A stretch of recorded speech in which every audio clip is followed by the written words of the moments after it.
Hi, Jonathan. This week I have something to ask you because in my place there are high school graduate students and they are studying at polytechnics, and there are other people who go directly to uni.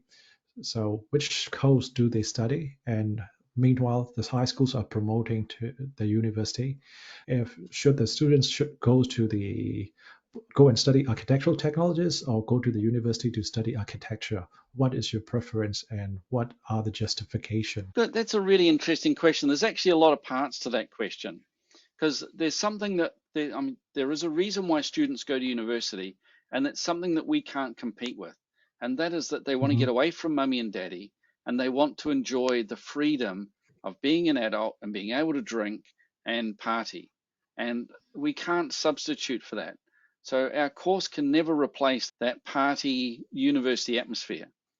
Unfortunately, that's not the way to pass architectural qualifications, and you have to work hard. So if you want to be employed as, or if you want to become an architect or a designer of buildings, then going to university is not the only way to do it. Now, I fear that high schools say to their students the only way to become an architect is to go to university. And it's not true. There are several ways to become a designer, and there are several ways to become an architect. Now, I think we've discussed before that there's good designers that are architectural technologists, and there are good designers that are architects, and there are bad designers that are architectural technologists, and there are bad designers that are architects. And it's not the qualification that makes you a good designer or not. It's the skill that you have after you leave the course. So first of all, we'll come back to the question of why schools do it, because I think there's Hmm. a reason why they do it. But let's just look at the raw things. There are several architects that I know that have done the architectural technology course first. Paris Hmm. Magdalenas, James Jack, Neil Fennick, they're local guys. And also, I'm pretty sure that Pete Bosley did his architectural training after doing the tech training. So there's some very famous architects that haven't gone straight to architecture school and gone through the whole design thing. They've actually started by building a foundation of construction knowledge first. And that's one of Hmm. the really fundamental differences between our course, our architectural technology course, and the architect school. And I was Yeah. interviewing a guy called Dick Jenkins this morning. And what Dick was saying Hmm. to me was that when he left design, he went to an architectural design school. And when he left, he didn't know anything about documentation. He knew how to design, but he had no way of knowing how a building went together. And to me, that's a real worry that we don't know enough about the construction, and we leave the design students to discover that when they Hmm. leave and go and work in an office. Now, the problem Yeah. with that is that when they arrive in that office, they're not as valuable after 5 years of university as our students after 2 years of our highly technical training. Yeah. It's But backed by the data. Hmm. Yeah, I was going to ask you about the costs because you got some costs in Yeah. mind. But let me Yeah. give you my theory, and I'm sure you're the same, and that is that the overarching concept of our architectural technology course is to make people a valuable or a contributing member of an architectural design team. That is, as soon as they get into that office, they know what they're talking about. They know about bracing, they know about plumbing, they know about construction, they can detail, they can draw, they know about the building code, they know all the stuff they need, but they're totally inexperienced as everybody are when they start. Yes. I got to. Did you say before we started recording that you've had some figures that Yeah, yeah, we architects? did. I got it because it's the careers at careers.gov.nz.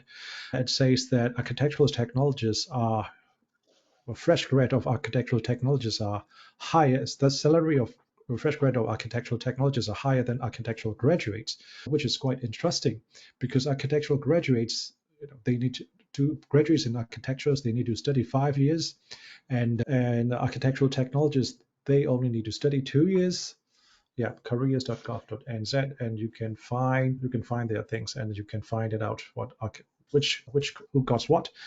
And also last year when we just met the industrial those people from industry, and also they are really excited that we are, as at our school, we are training architectural technologists, because in the market, they need somebody who can draw and who understand how the elements working together, because architectural business, they also, you know, need to make sure how things works and how the buildings happens.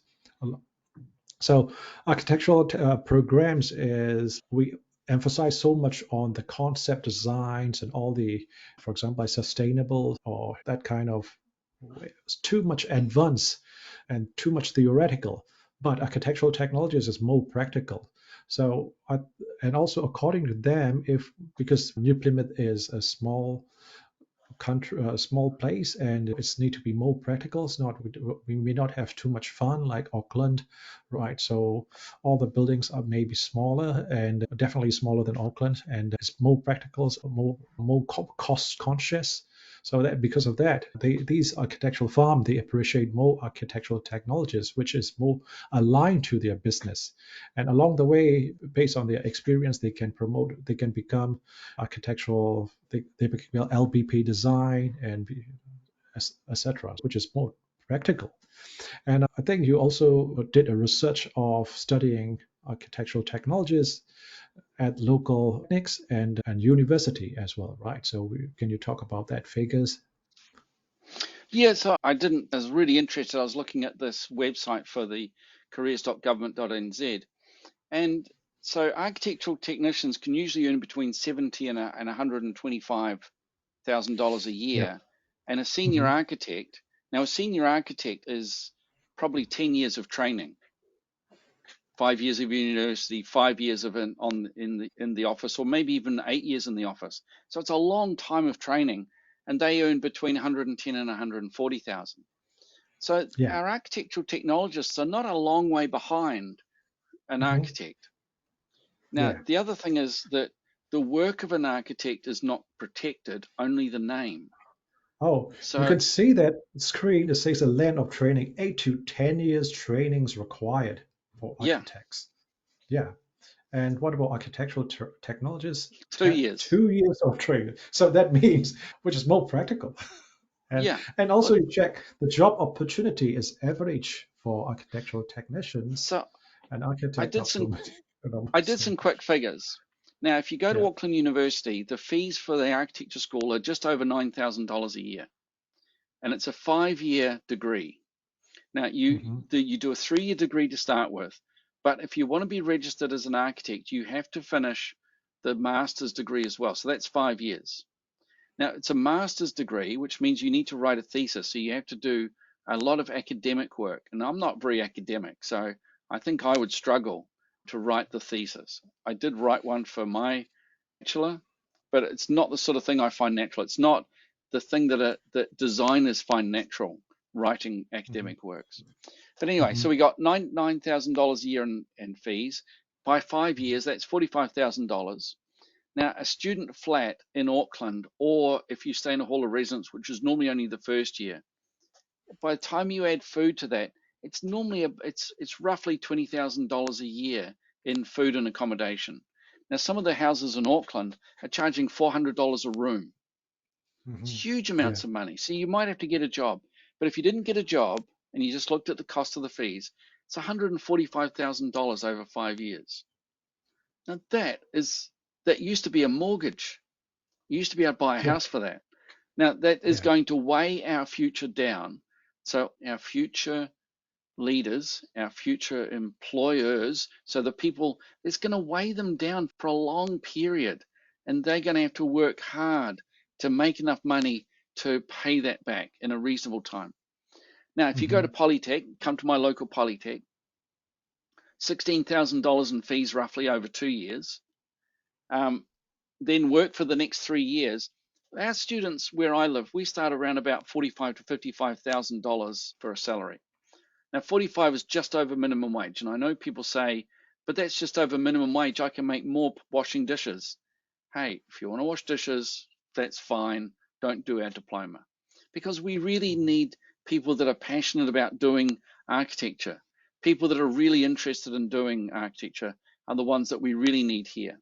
Start at 45 to 55, and then after 3 years, you could be up to 60 to $70,000. Now, I'm sure Hmm. that's more than washing dishes. And if you look at the government website, they reckon that architectural technicians usually earn between 70 and 125. It depends where you live, which is a great income. So let's have a look. Yeah. After 3 years, you might be on 60 to 70,000. You're still young. If you come from high Yeah. school, you're still you are now, after 3 years doing a diploma and 3 years of working, you're on 60 to 70,000 a year. You're now at that point and you're experienced. You know a lot more than the university graduate that comes out. Yeah. Now, what I don't understand though is that high schools always seem to recommend university over the local polytech. When a student says they want to be an architect, they say you got to go to university.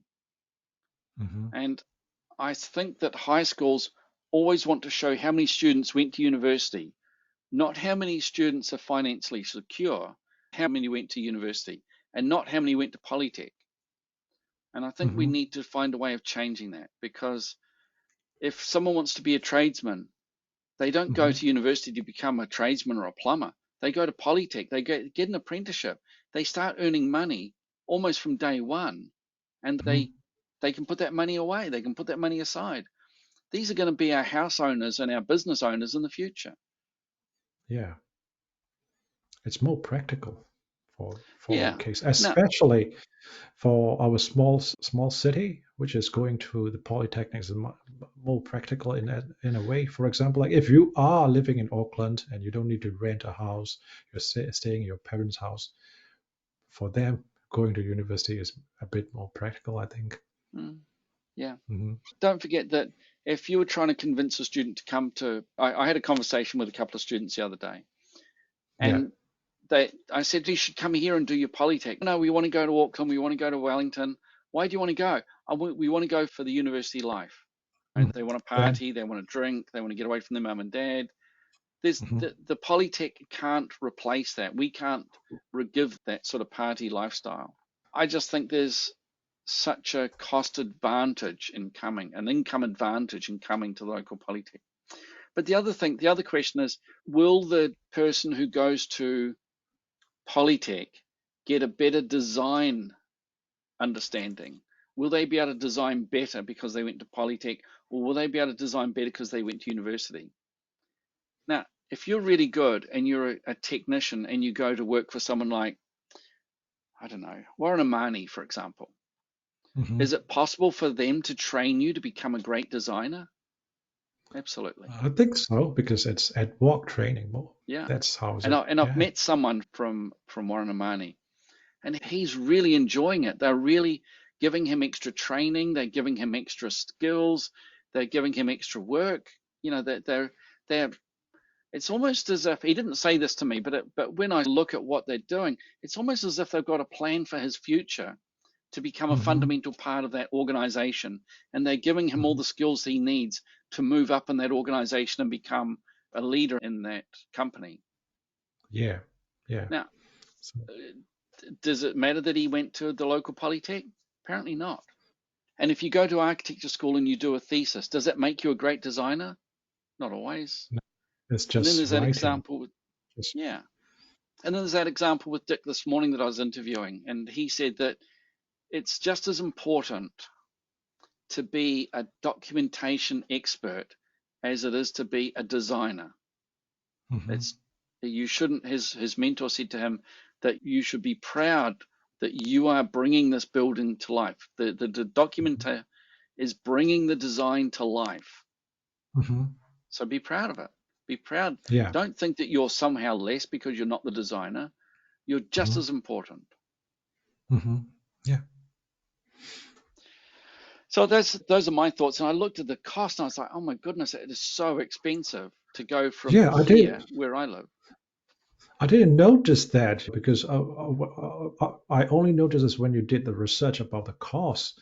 And for careers, I noticed that the incomes after the school for architectural technologists and the architects, that was also shocking because eight you need to train 8 to 10 years to become an architect, and you only require 2 years to become architectural technologist, and the remaining 6 years you just enjoy and You you enjoy you that started income. earning. That, Yeah, you well, you started still have to earning. work hard as you still have to work hard. I don't think that it's just 2 years. It's 2 years of college, but the architect Yes, 8 to 10 years also is college plus on-site learning. And to become yes, LBP, to get registered for LBP, you probably need to do 4 or 5 years of work experience, but that's only 7 years. yeah. And for 5 of those When you're 7 years, working, you're you're being earning. paid. Yeah, when you're working, you're earning too, Yeah. isn't it? Yeah. Yeah, my guess is that by the time, if we look at both, if we look at that 7 year period, maybe, my Hmm. guess is that the LBP, the architectural technologist, they'll have paid off their student loan and forgotten all about it. They will have had 3 extra years of KiwiSaver or 5 extra years of KiwiSaver. They will have had savings. If they're efficient or financially astute, they will have put money aside. They'll be saving money. They'll have a nice car. They'll have a nice nest egg. They will be much further ahead, and it'll take the Hmm. architect a long time to catch up. Yeah, true. And I've worked for some local architects where I learnt a lot just by working with them. And if you got a job with a great designer and a great architect, you could learn a lot from that person, and that could really Hmm. build up your design skills, and you wouldn't need to go to university. Yeah, and it's also more practical because university courses are more theoreticals, and yeah, because I've been there. I I learnt a lot at university. Don't get me wrong. I really enjoyed myself, and there are things that Yeah, I learnt that we we don't do. teach. Yeah, Um, but you've got to be very picky about your employer in order to learn those things. yeah. And I noticed also what I learned in the university, and I also work in the design office. The focus is different. You know, because university is because the course requirements, everything is new. For example, one course is about sustainability, another course will talk about historical architectures, another course will be talking about design, so design studio mostly. So design studio is about creative, so it's not, sometimes it's not even focus of the practicality. But when I go and work for the architectures, the cost is attached to it, the responsibility is attached to it. Whatever you design, every lines you draw, there are costs following along the way. So what I learned in the architectural schools doesn't usually, the cost is neglected. So that's, but in life that cost is important, right? So what I learned in architectural school and what I learned at the architectural office, I think architectural office are more practical, and yet we can also be creative, right? So that's what I thought about it. Yeah, but if I go to the good architect's office, I can be a better architect because I learned how his approach, how he analyzed the space, forms and structures. Yeah, so there are opportunities always there. I Mm. think so. Yeah, I hope we get more students coming to our local polytechs, Ethan. I believe. Yeah, we will. We keep on. Yeah, because yeah, they should. It's more practical. Come here. Come All here. right. See you later, Ethan. Thanks for your See you discussion. later. Thank you. Bye. Bye for this week. See you next week.